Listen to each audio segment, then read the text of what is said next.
Ladies and gentlemen, the story you are about to see is true. The names have been changed to protect the innocent.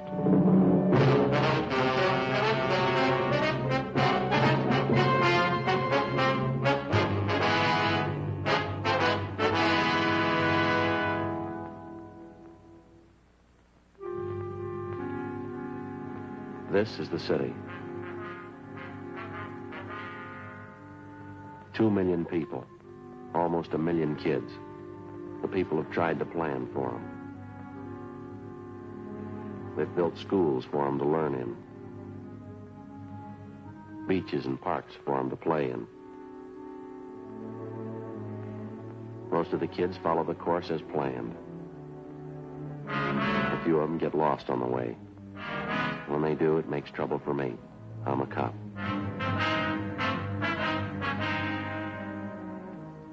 It was Thursday, April 10th. We were working the day watch out of Juvenile Division. My partner's Frank Smith. The boss is Captain Stein. My name's Friday. A crime wave had suddenly erupted among the teenagers of the city. We were getting reports of robberies, burglaries, and bodily assault. We didn't know why it was happening, but we had to try and stop it.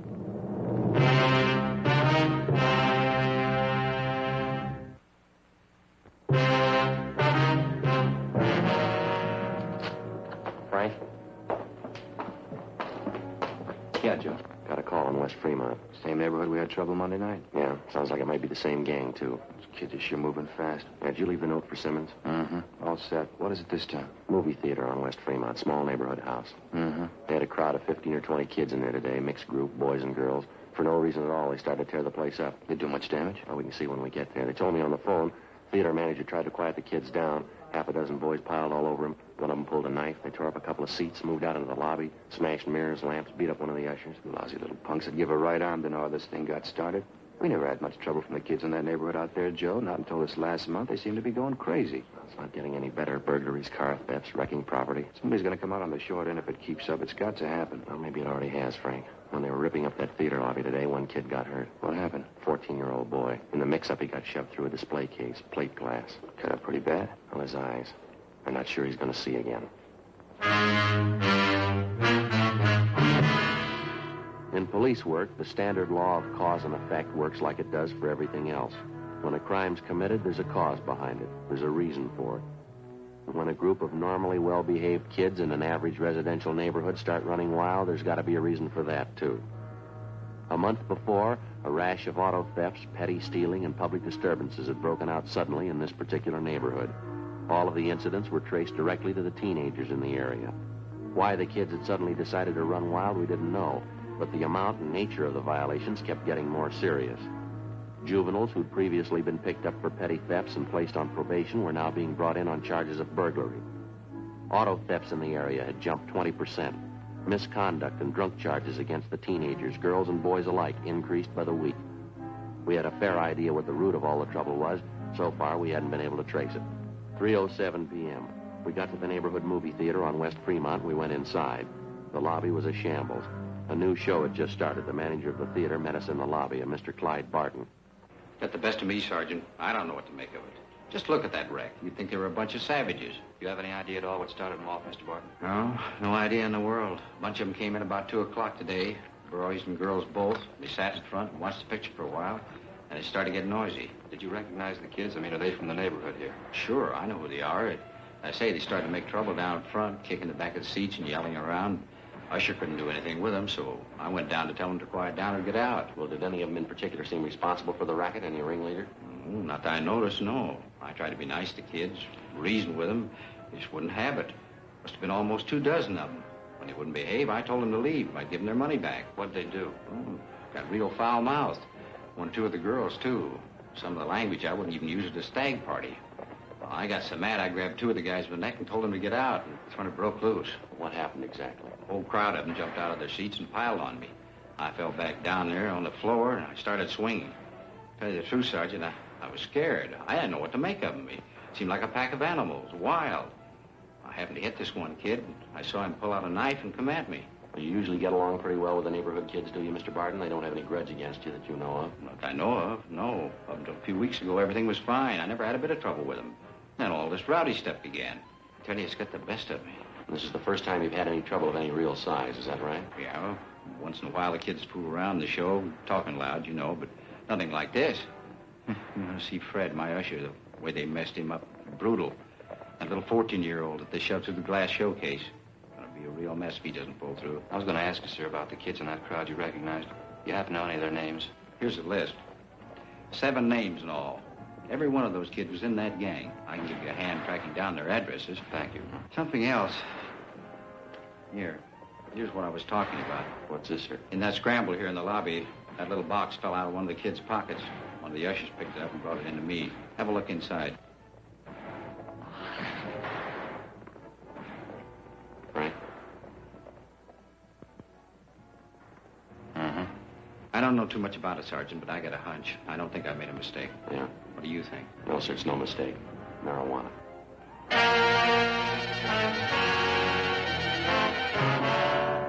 We finished interviewing the theater manager, Clyde Barton, and then we talked to the usher, Donald Masters, who recovered the small box containing the marijuana from the floor of the lobby. He told us he recognized the young fellow who dropped the box. He said the boy's name was Harold Everson, one of the names which appeared on the list which the theater manager, Mr. Barton, had given us. 7:45 p.m. Frank and I located the Everson boys' home. It was a 2-story frame, colonial-style house in a better-than-average section of the city. The boy's father answered the door, a Harold Everson Sr. We told him what we wanted. We were about to sit down and eat. You have to make routine calls at dinner time? Not a routine call, Mr. Everson. We'd like to see your son if he's home. Harry, what do you have to see him about? Do you have any idea where your boy spent his time today after school? Well, he said he was going down to the gym, play a little basketball. Then he was going to the library. It's school night. He had studying to do. I think maybe you ought to keep a closer check on your son, sir. That's not the way we get it. Well, what are you getting at? I trust my boy. He said he was going to the gym and then to the library. Got no reason to lie about it. Well, I had a minor riot at a neighborhood movie down in West Fremont today, sir. A gang of high school kids ran wild and wrecked the place. What's that got to do with Harry? Well, a couple of people recognized him among the gang of kids. They say he did his share of wrecking along with the rest of them. Well, it couldn't be. It's a lie. Harry didn't go to the show today. Told me when he got home, he even had his books with him. He spent the afternoon at the library. I'd like to have you take a look at this, Mr. Everson. This box here, would you recognize that at all? Well, yeah. Same kind of box my stomach pills come in. Got a little acid condition in my stomach. I take these pills for it. What's all this have to do with Harry? Open the box, Mr. Everson. I don't get it. What is this stuff? Someone saw your son drop the box in the lobby of that theater today. The box contains what appears to be marijuana. Well, that's stupid. It couldn't be right. I haven't got that kind of boy. I know it isn't right. Do you mind if we talk to your son? Maybe he can explain it for us. Just a minute. I'll get him down here. Have a chair if you like. Thank you. Sure a nice place, huh, Joe? Yeah, beautiful furniture. Nothing like period furniture. Never goes out of date. Be in style 10 years from today. Mm-hmm. We better be sure and tag by Georgia Street Hospital on the way back, see how that kid's doing, the one who was hurt at the show. Oh, yeah. Officers, this is my son, Harry. Hello, Harry. Hello. Hi, Harry. Harry just told me, officers, he doesn't know what this is all about. He was at the library, like I said. Well, sure. I was there till they closed. Somebody made a mistake. I wasn't at the show today. You know Mr. Barton, Harry, the man who runs the theater? Yeah, I know him. Why? He swears you were there today, so does one of the ushers. Who? By the name of Donald Masters. He says he knows you pretty well. I don't know any Donald Masters. We go to the same high school together, son. You're in the same class. I told you I don't know any Donald Masters. What about this, Harry? Huh? Would you recognize this? No,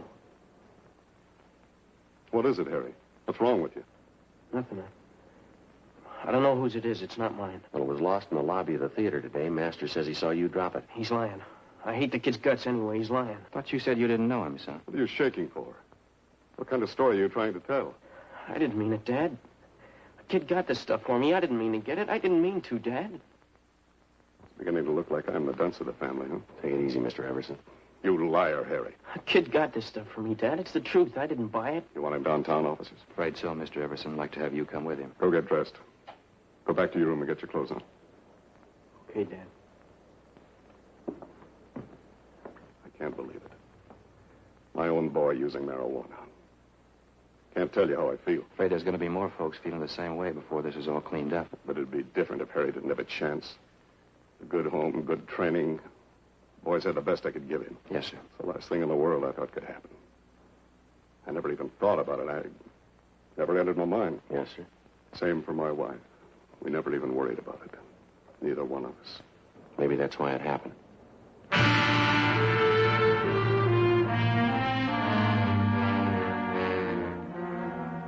Before we left the Everson house, we checked the boy's room and came up with another small box full of marijuana, which he'd hidden back in his closet. Besides Everson and his son, Harry, 4 other teenagers who'd had a part in the theater brawl were rounded up and taken downtown along with their fathers for interrogation. By the time we finished our questioning and the teenagers had finished talking, we had most of the story pieced together. A story that had the parents so amazed that half of them thought the youngsters were making it up. The pattern was familiar enough for us to know that they were telling the truth. Almost 2 months before, word had gone around among the teenagers in the neighborhood that marijuana, along with various stimulating drugs, was to be had easily and in quantity for anybody who wanted them. Word was passed around that it was the new thing to do, the smart thing to do, if you wanted to keep up with the crowd. In questioning the Everson boy, we found that he seemed to know more about the history and operations of the narcotics campaign in the neighborhood than the other boys did. I know one of the guys who first showed up with this stuff. Name's Johnny Demring. He's about my age, 17. I used to know him pretty well. How do you mean he was the first to show up with this stuff, Harry? What kind of stuff? Marijuana and some of the other things. You know, yellow jackets, goofballs. More of the kids go for them than they do for marijuana. Do the youngsters know what these goofballs are made of, son? They know what they are? It's dope, I guess. Narcotics. Kids get a big kick out of them. I guess that's all they care. Now, this Johnny Demring, does he sell the stuff around the neighborhood, Harry? Well, yeah, he was the first one. He's got a couple other kids selling for him now. A couple of them are girls. They sell a lot for him. Johnny makes pretty good money. Yeah, I guess he does. Where's he get the stuff from, do you know? No, I wouldn't know that. Someplace downtown, Johnny knows a guy. Never told anybody where he goes to meet the guy. Nobody ever goes with him. Was Johnny at the show with you today? No, he doesn't hang around with the kids much anymore. He's getting a little big time, I think. He's got his own car, good-looking girlfriend downtown. Says he's going to quit school next month. Where does Johnny live, son? Can you tell us that? I don't know the address right off. I can check it for you in the phone book. How about the kids that Johnny hires to sell the stuff? Can you give us their names? Yeah, okay. I think I can remember who they are. You gonna bring Johnny in and talk to him? That's the idea, yeah, son. I don't know if you'll find him right away. He probably heard about the trouble today. Johnny's a pretty smart guy. We'll find him. Nobody knows much about him. He never talks about what he's doing, never tells anybody anything. Well, he told you. How smart was that? Complete statements were taken from each of the youngsters we'd brought in for questioning, and then in practically all cases, they were detained pending the completion of the investigation. With the information we had at hand, it took us the better part of 4 days to round up everybody involved in the narcotics distribution system, which had been set up among the teenagers in the neighborhood by 17-year-old Johnny Demring. As for the Demring boy himself, he couldn't be found. We checked with his family, his relatives, his friends, all his known associates. We got out a warrant on him. And then we checked the car he owned through DMV, and we got out a warrant for that. No sign of the boy. Narcotics Division gave us a hand and got their informants busy trying to track down the source of the dope for which the Demring boy had been the only distributor. We knew it went far beyond him. The whole campaign to introduce narcotics in a seemingly harmless form among neighborhood teenagers and then gradually build a solid demand for more expensive stuff as the habit grew and took roots with each and every youngster. It reached to the same vicious men who make their money off the hopeless adult drug addict. The same vicious men who today are trying to build a new market for their wares among the young people of this country. Tuesday, April 29th, 2:30 p.m. I'll get it. Right. Juvenile Division, Smith. Yeah, Brady. Uh-huh. That right? What's his name? All right. Right, goodbye. Joe. Yeah. Brady from Narcotics. They figure they got our man. The Demring boy? No, the guy was pushing the stuff to Demring. His name's Jocko Harris. They found him in the county hospital this morning. Yeah. Somebody got a hold of him 2 nights ago, gave him a good working over. If we're lucky, we'll make it. What do you mean? He's not supposed to last a day. 2:35 p.m. Frank and I left the office and went immediately to the county hospital where we were allowed to interview the narcotics suspect, Jocko Harris, briefly. He was in critical condition with a fracture of the skull. He gave us a statement in the form of a dying declaration. He admitted being the connection for 17-year-old Johnny Demring and admitted also that he kept the boy supplied with enough narcotics to keep the neighborhood teenage demand for the stuff fully satisfied. Seemed like a good boy, Johnny. Nice kid. Smart. Never thought he'd turn away, that's all. Where is he, Jocko? Do you know? I only wish I did. Go beat his head in, get my stuff back. Took everything I had. One of the biggest hauls I ever handled. Every ounce. What was it, heroin? The best. Got only one word for you. Yeah. You better get him fast. He's got got enough H to start a war.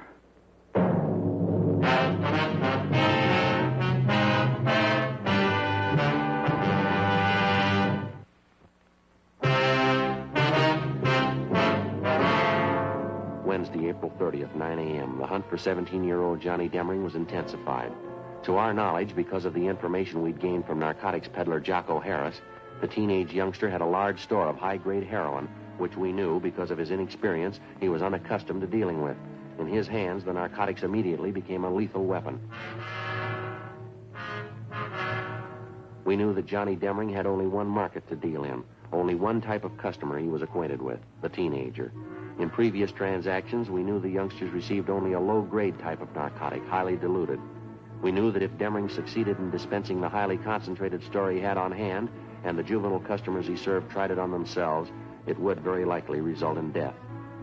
11 a.m., Wednesday. Despite all our efforts, Johnny Demring and the store of high-grade narcotics which he'd hijacked from Jocko Harris were still missing. Wednesday, 12 noon, we began rechecking every one of the possible sources that might lead us to the suspect. One of them was the boy's mother, a Mrs. Frances Demring. We talked to her at her work. She was employed as a multigraph operator in the mailing department of a large downtown department store. Not since the last time you talked to me, officer. I haven't heard a word from my boy, nothing at all. Have you heard anything? Well, yes, ma'am, in a way. We've got an ID still somewhere in the city. That's why we figured we'd come back and talk to you again. Have you been in touch with your relatives in town recently, Miss Demring? I mean, those Johnny might possibly contact. Yes, there's just my sister and my mother. They're the only ones I think Johnny'd go to in a case like this. Maybe because he's in trouble and all. I only wish I could have stopped the whole thing. I mean, even before it started. It should never have even started. Yes, ma'am. I guess it just wasn't to be right from the start. Johnny's father ran away, you know. I tried my best after that. It never seemed to be enough. I suppose there's no getting away from it. A boy needs a father. You can try all you want. They still need a father, some kind of discipline. Yes, ma'am. Well, how about the relatives you have out of town, Miss Demring? Any word from them at all about Johnny? No, Sergeant, nothing. Matter of fact, I've been waiting for a letter. Nothing at all. Do you have any idea at all where Johnny most likely go in town if he didn't want to be seen, Mrs. Demring? Where he'd go? No, I wouldn't know that, Sergeant. First place, Johnny's never really been in trouble before. I mean, where he'd have to hide. He's always been good to me. Maybe too good. I wouldn't know that. Well, how about Johnny's school friends, ma'am? Would there be any one of them he might possibly contact in a jam? None that I haven't told you about before, I don't think. Evelyn. She's the only one I suppose Johnny'd go to if he needed help, if he was in trouble. That's his girlfriend at the high school, Evelyn Maxford? Yes, that's right. Sweet girl. How about a girlfriend that Johnny was supposed to have downtown somewhere, Miss Demring? Will you know anything about her? Nothing really, no. I knew Johnny had some other girl besides Evelyn. He did mention she lived downtown. Guess that's all I know about her. Her name was Betty, I think. Johnny mentioned it once. That's all I know about her, though. You have no idea where she lived downtown? No, I don't.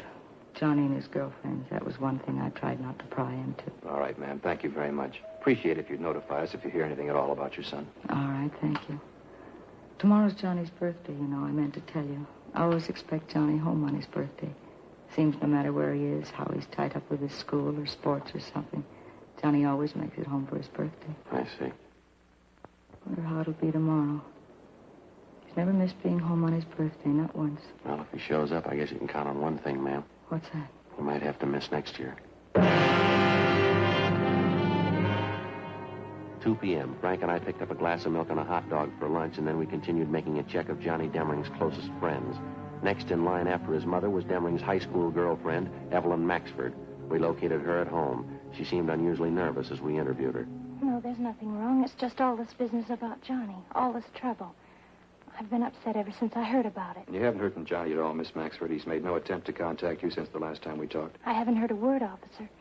I know tomorrow's his birthday. His mother's expecting him home. I know he won't come, though. I'm sure of that. How are you sure, miss? Well, I just know that's all. I guess he should give himself up and take his chances. But I know he won't. I know Johnny that well. He just isn't that type. I'd like to ask you again, miss. Yes? Are you sure you haven't heard from Johnny Demring recently in the past 2 days or so? No. That's what I told you. Don't you believe me? Do you know why we're so anxious to locate Johnny, Miss Maxford? Well, I think so. It's about the narcotics business. You say Johnny had a hand in it. He was selling those things to the kids. I still don't believe it myself. It's a lot more than that the way it stands now, Miss Maxford. What do you mean? When he was at school, Johnny was kept supplied with narcotics by a man named Jocko Harris. He's what we call a pusher, a kind of an in-between supply man in the narcotics trade. 2 nights ago, Johnny caught up with Harris. He beat him up badly enough to send him to the hospital with a skull fracture. And then Johnny stole every bit of narcotics Harris had in his room, some of the strongest stuff he can buy on the market. That's why we want Johnny, Miss Maxford. I don't think I understand. What does it mean? Well, it means that most of the teenage kids Johnny's been supplying stuff to have been getting fairly weak grades of heroin. If he gets some of this stuff to them and the kids start taking it, it might prove too strong for them. If they take too much of it, it could kill them outright. Oh, no. Now you see what we're up against. We've got to find that boy, and we've got to find him soon. Couldn't you talk to his mother? Maybe she could tell you something. We already have, miss. She couldn't tell us anything. That's why we halfway depended on you. Why do they have to put it in my lap? Why does it have to be me? I liked Johnny for a while.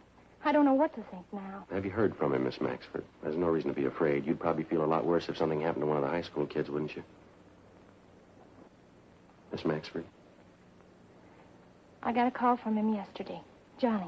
He wouldn't tell me where he was. I asked him, but he wouldn't tell me. Well, what else did he say? He knows everybody's looking for him. He doesn't know about the stuff that he stole, though. I'm sure of that. He doesn't know what it could do. Did he make any dates with you? Did he want to see you? Yes, he wants to see me. He wants me to meet him this evening. Where? He's going to tell me. Excuse me, I'll have to get the phone. Hello? Yes? Oh, but I don't know.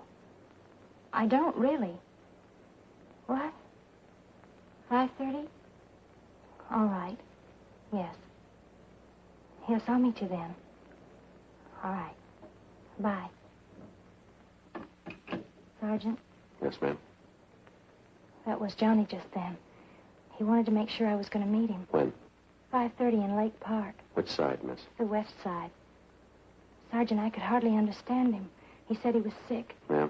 He sounded sick, too. Terribly sick. It can't be true. Hope to God it's not true. What's that? The narcotics he stole from that man. You say they were powerful? Yes, ma'am, we did. Johnny's been taking them for 2 days.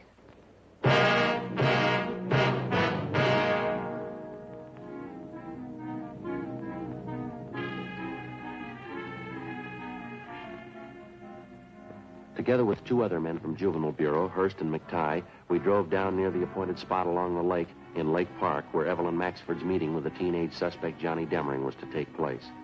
We staked out at a reasonable distance, and Miss Maxford went ahead to the meeting spot. As far as we could see, there was no sign of Demering. Someone on the opposite side of the lake was playing a phonograph. The music came over faintly across the water. We watched the Maxford girl make her way up the path into the park.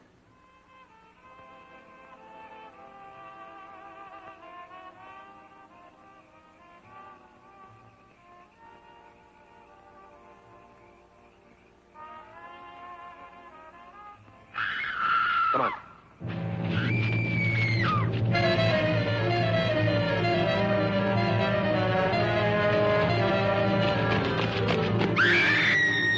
We ran all the way as fast as we could get there. When we got close enough, we found out the reason for the scream. He was lying face up in the water near a clump of trees. He was a good-looking boy, dark hair, good build, handsome. Took only one look and you knew right away he was too young to be dead. You could argue for a week, but you couldn't change it. He was dead. The girl stood over him, her face in her hands, crying. I don't see any marks in the body, do you, Joe? No. Looks like an overdose, doesn't it? Yeah.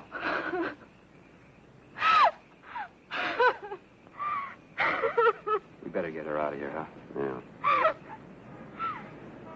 It's all right, Miss Maxford. Come on. Let's go over here.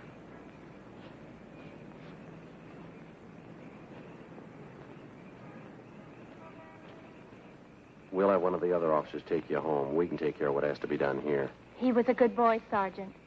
He was smart. How could he ever get started in such a thing? How could he make such a mistake? He had the best excuse in the world, miss. Yes? He was 17.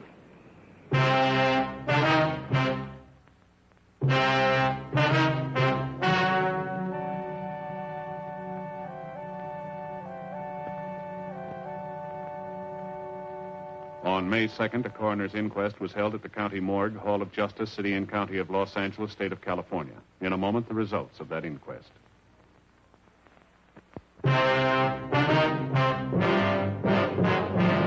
Those those involved in the juvenile narcotics ring, a total of 8 persons were tried and convicted under the State Narcotics Act. They received sentences as prescribed by law and are now serving their terms in the State Penitentiary, San Quentin, California.